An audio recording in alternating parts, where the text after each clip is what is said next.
आप सभी को प्रणाम। जय श्री राम। मैं लालन ठाकुर बिरगंज नेपाल से। आज के इस वीडियो में हम लोग कुछ जनरल एंट्रीज के केसेस हम लोग सीखने वाले हैं। तो चलिए हम लोग देखते हैं इस जनरल एंट्रीज के कुछ केसेस के बारे में।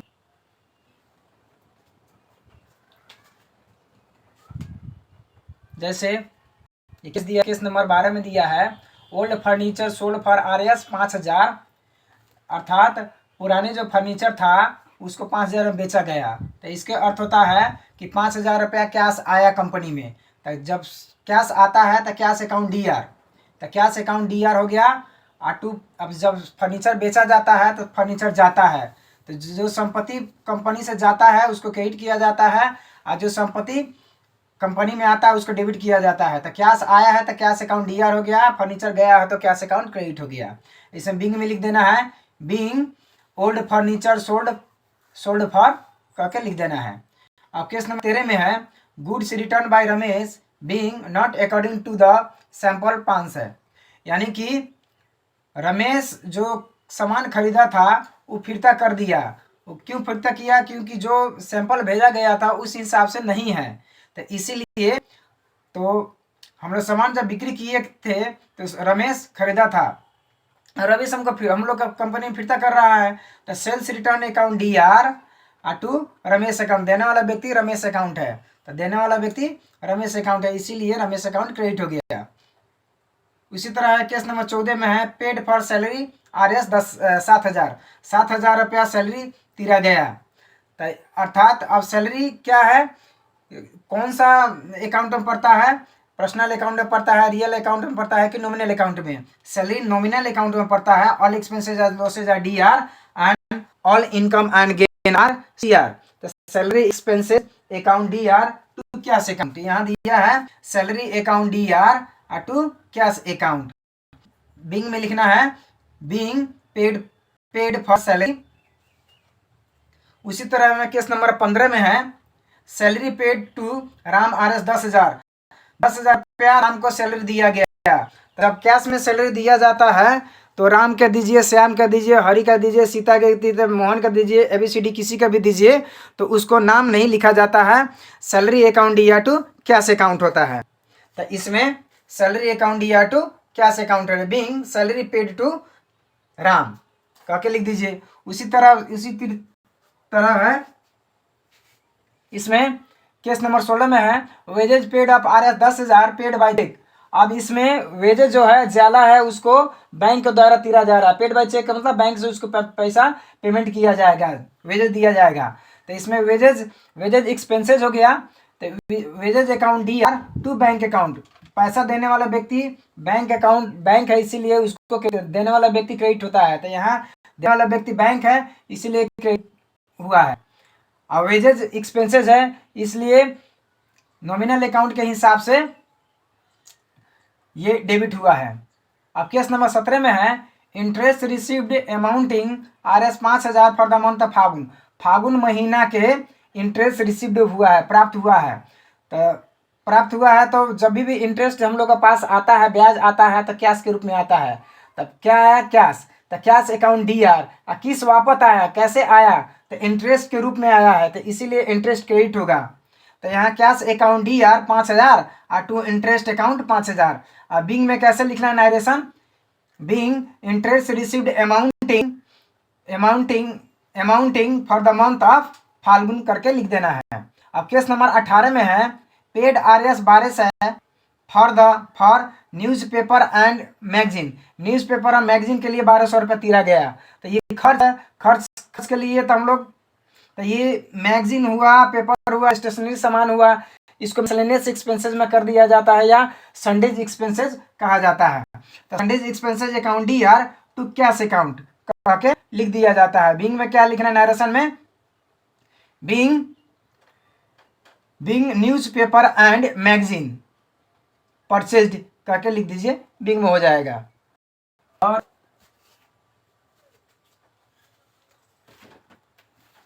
ये किताब आप देख सकते हैं, ये अस्मिता पब्लिकेशन की किताब है, ये आप देख सकते हैं। यहाँ भी देख सकते हैं आप। और ये भी, इसमें भी आप देख सकते हैं अस्मिता पब्लिकेशन किताब, इसी किताब में से लिया गया है इलस्ट्रेशन सब, आप देख सकते हैं।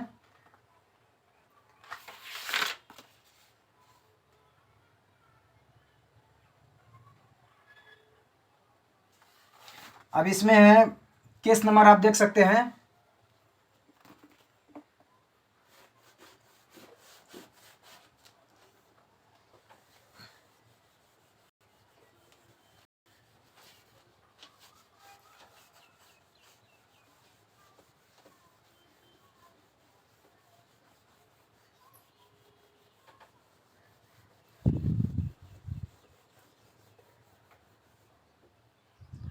और भी है इसमें केस, देख सकते हैं।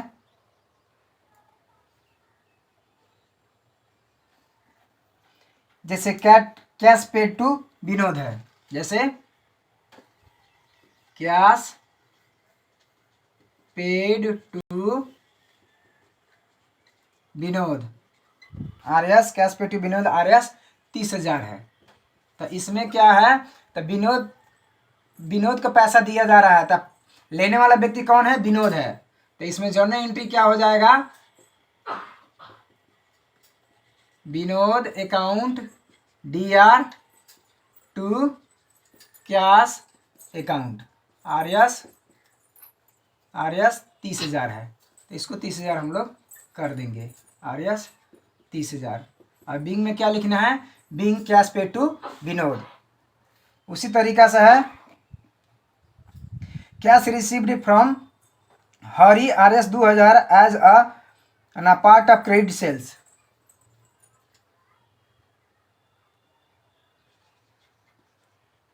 Cash received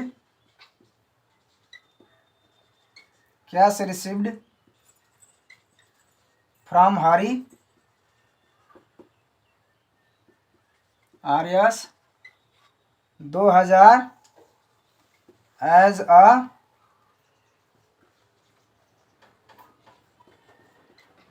part of credit sales. अब इसमें कैश रिसीव्ड फ्रॉम हरी से हम लोग को पैसा प्राप्त हुआ है 2,000 as a part of credit sales. जो उधार में हम लोग बिक्री किए थे उसी वापस हम लोग का आ रहा है 2,000 रुपया हरी से आ रहा है। तो इसमें जर्नल एंट्री क्या होगा, तो पहले पैसा आ रहा है तो कैश अकाउंट DR कर देते हैं, कैश अकाउंट DR आरएस 2,000। और देने वाला व्यक्ति कौन है, किसके द्वारा आ रहा है, हरी के द्वारा। तो देने वाला व्यक्ति हरी हो गया, तो हरी अकाउंट 2,000 रुपया, being cash receive from Hari as a part credit sales लिख देना है। उसी तरह आप देख सकते हैं cash receive from Hari 2,000 out of the total डेब्ट। अब कैश रिसीव फ्रॉम हरी, इसी को ले लेते हैं, कैश रिसीव फ्रॉम हरी 2,000। अब इसमें 2,000 कर देते हैं, Hari 2,000 out of his total डेब्ट ऑफ आरएस 10,000। 10,000 में अब इसमें दिया है cash receive from Hari 2,000 out of his total डेब्ट ऑफ 10,000। तो cash account DR to Hari account, इसमें होगा कैश अकाउंट DR टू हरी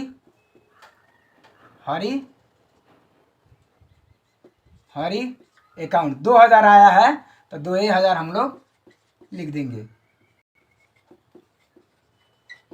इसके बाद कैश रिसीव फ्रॉम हरी 2,000 आया है आउट ऑफ हिज टोटल डेब्ट 10,000, यानी कि उसको 10,000 के उधार हम लोग दिए थे, उसमें से सिर्फ 2,000 आ रहा है। तो जितना हम लोग का कंपनी में कैश आएगा, कंपनी में कैश उतना ही हम लोग एंट्री करेंगे। तो कैश अकाउंट 2,000 रुपया और टू हरी अकाउंट से 2,000 रुपया आ रहा है। तो being cash receive from Hari 2,000 out of his total डेब्ट 10,000 रुपया इसमें लिख देना है।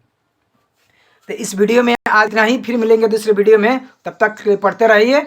जय नेपाल।